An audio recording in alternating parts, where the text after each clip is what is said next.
chemistry section of science. All right. I hope you all have washed your hands nicely before sitting for my class, right? Okay, very well. As far as chemistry is concerned, I assume that many of you have a fear of this subject, saying that अरे यार बहुत difficult है, कुछ समझ में नहीं आता है, chemicals दिमाग में ही नहीं जाते, chemical लोचा and so on. So don't worry, my job is to make your chemistry interesting, and I'll do it. Don't worry. But I make sure that you're pretty well sitting all right and in a good position with book and pen in hand so that we can begin with the lecture. Before we start this, let us first understand the need why we are studying this chapter. So let me start my sharing my screen with you guys.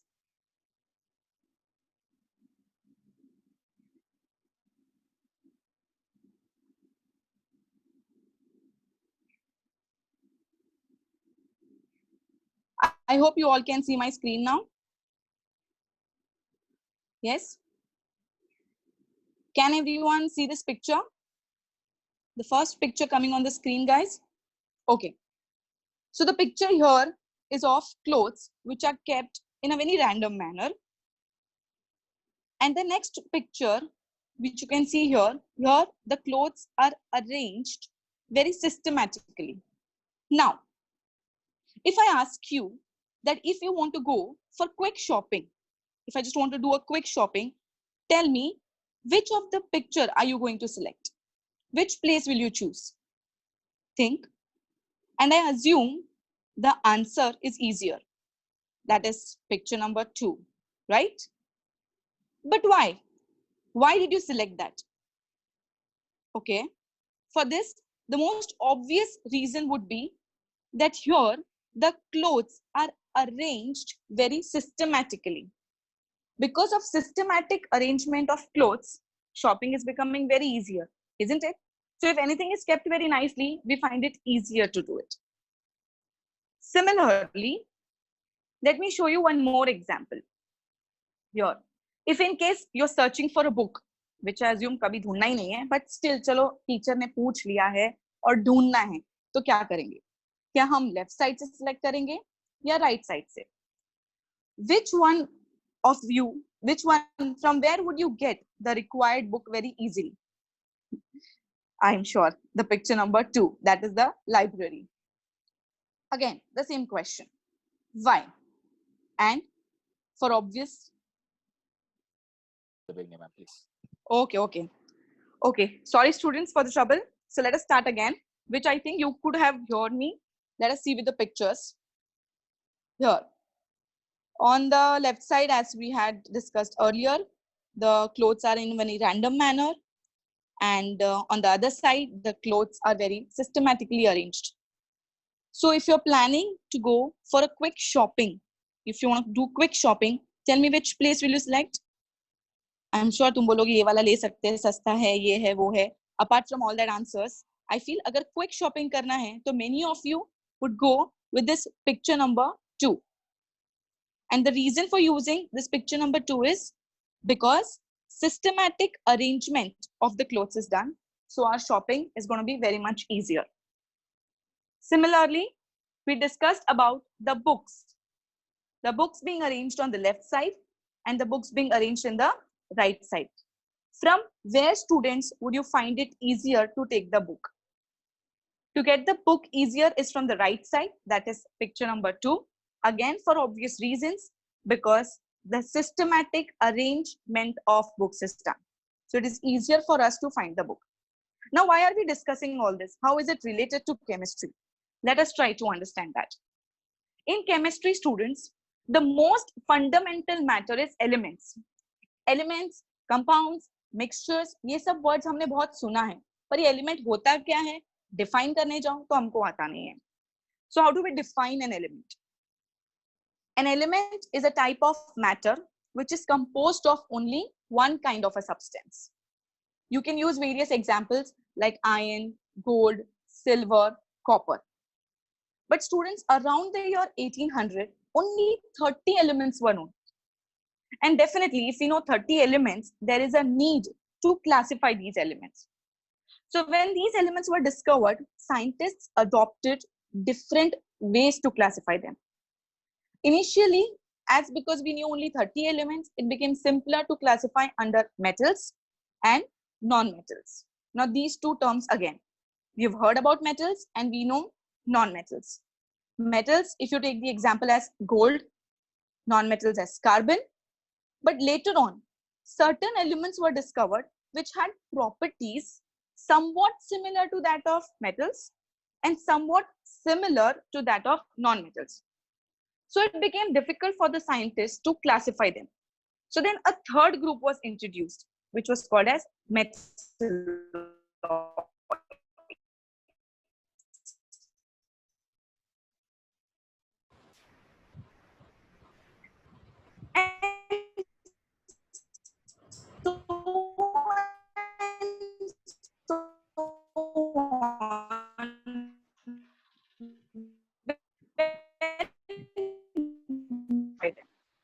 You know what?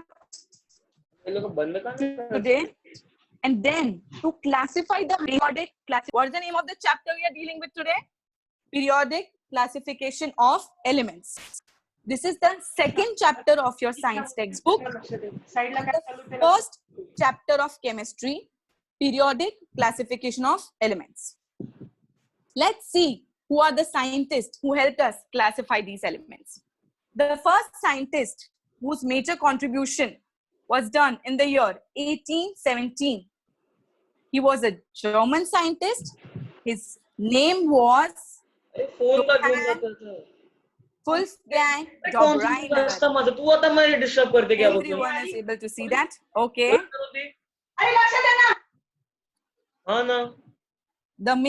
The first scientist who helped us in classifying the element was a German scientist. His name was Johann Wolfgang Dobereiner.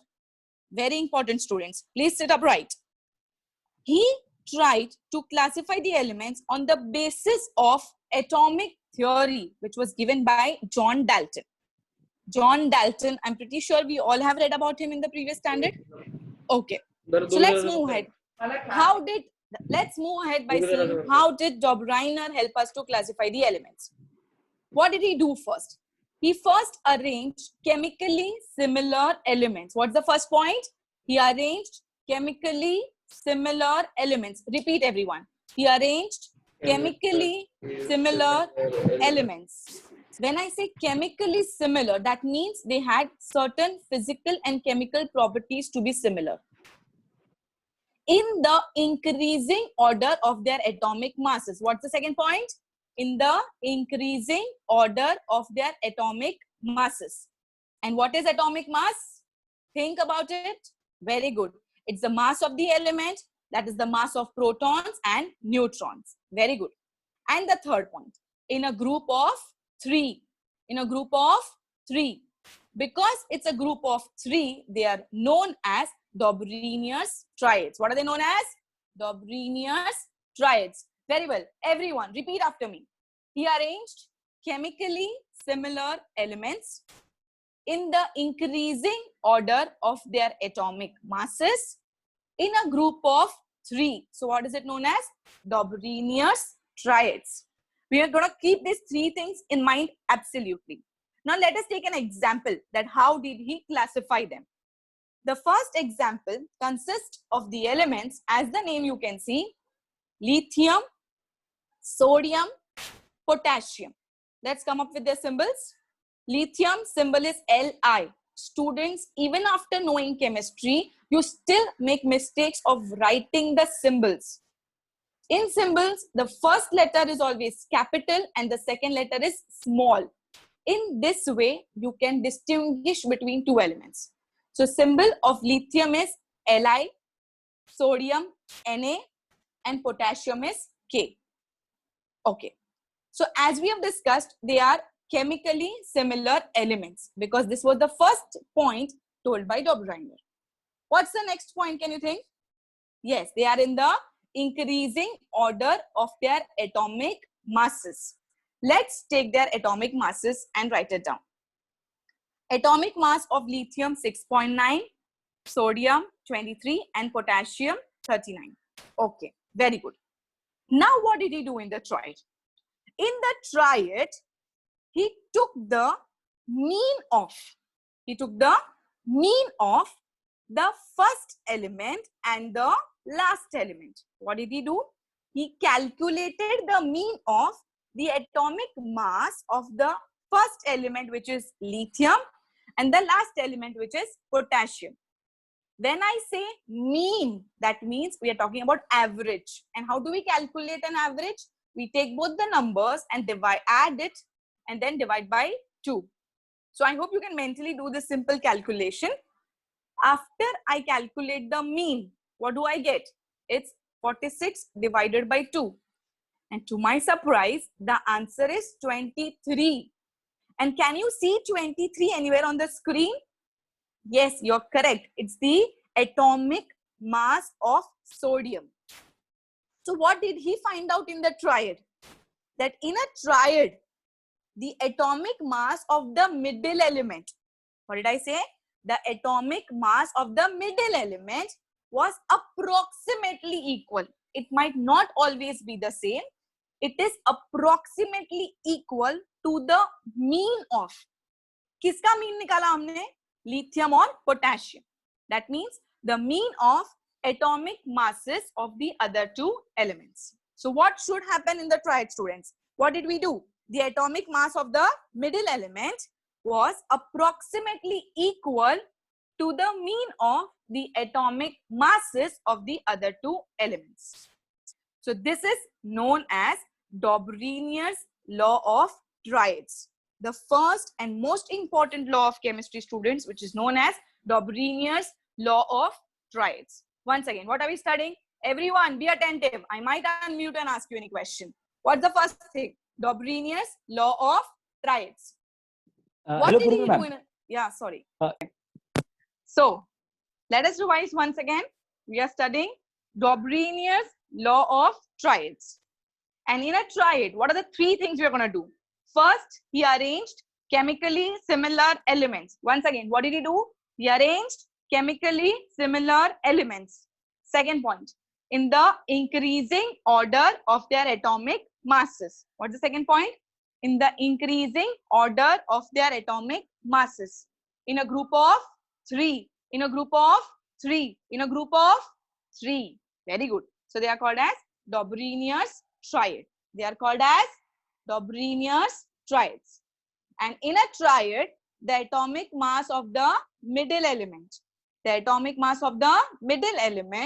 is approximately the mean of the atomic masses of the other two elements.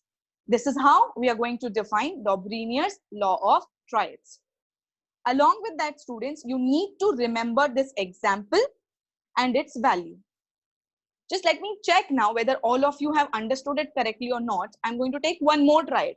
And this time, you are going to help me, let me know that whether this group is following the law or not.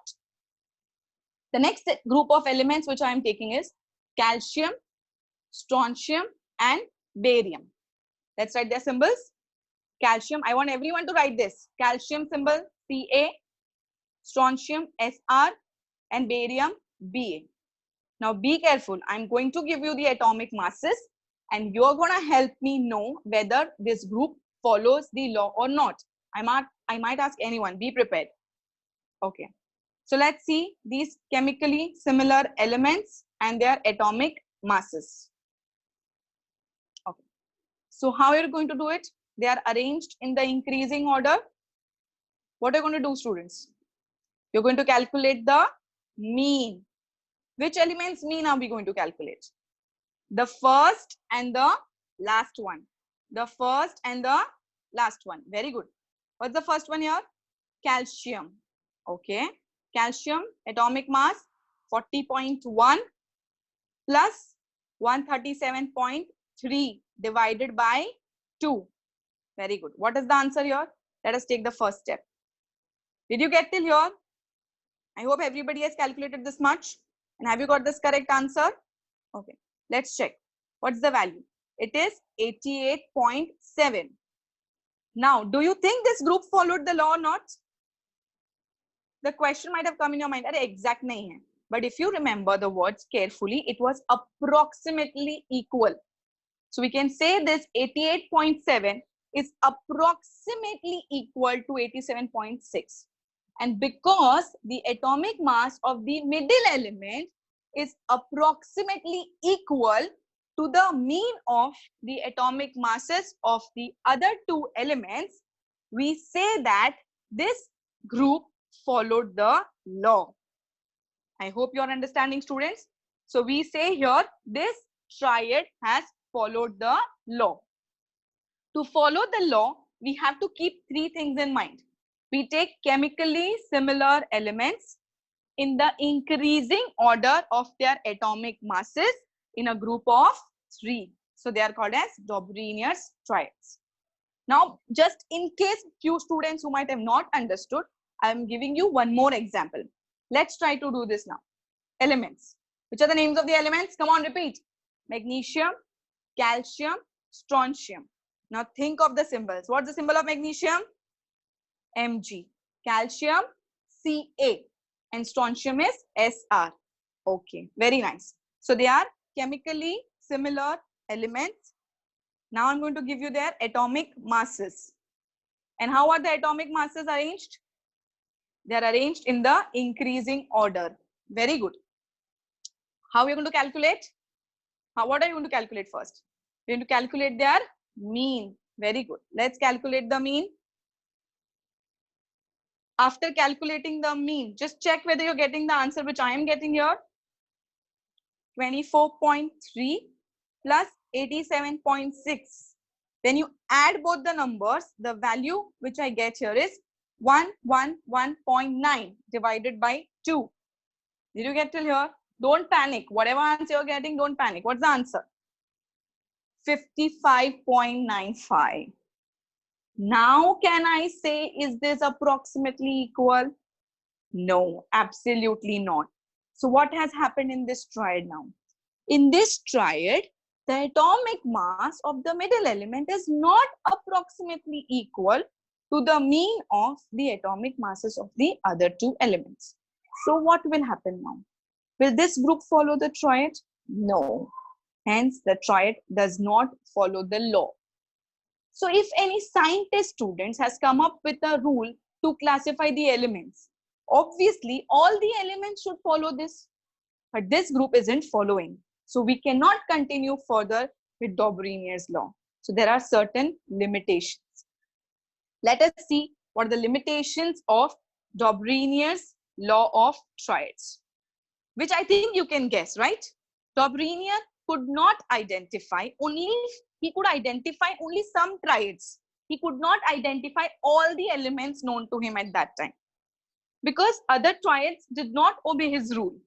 And what was his rule? Just mentally revise in your mind. His rule was they should be chemically similar in the increasing order of their atomic masses in a group of 3. And the atomic mass of the middle element should be approximately the mean of the atomic masses of the other two elements. But because few triads did not obey his rule, his law failed. And that is why system of triads was not useful. Now I feel that you might be thinking कि अगर law fail हो गया है तो हमने पढ़ाई क्यों है? क्या जरूरत है पढ़ने का जब वो fail हो गया है? इतना मेहनत किया, इतना calculate किया, इतना revise किया. But students, can you think why there is a need? ऐसे ही थोड़ी textbook में कुछ भी print कर देते हैं. The need to study this law is because the other scientists which came up to classify the elements should not repeat the same mistake again. That is why we study the scientists who have failed. And this way, Dobrynier's law had failed. And then in the next class, we're going to study about the other scientists, how they helped us in classifying the elements. For now, we are going to do only this much. But before I end my lecture, let me give you a little bit of homework, because I know you're using this quarantine time very gracefully. The homework would be this chapter. What is the name of the chapter? Periodic Classification of Elements. Page number 16. It's on page number 16. If you all can see this. On page number 16, we are having the students, this table 2.1. Can you see my screen? 2.1. This table, you're going to draw it in your notebook. And below that, it is written, can you tell? You have to identify Dobrenius triads from the following groups of elements having similar chemical properties. So after drawing this table, you're going to solve the next 3 questions given to you, and you're going to tell me whether this group has followed the triad or not. And along with that, you're going to revise the definition of Dobrenius triads, which is given above this table, which is 2.1. I hope this lecture was clear to you. In case if you did not understand anything, you always have this video to see it again.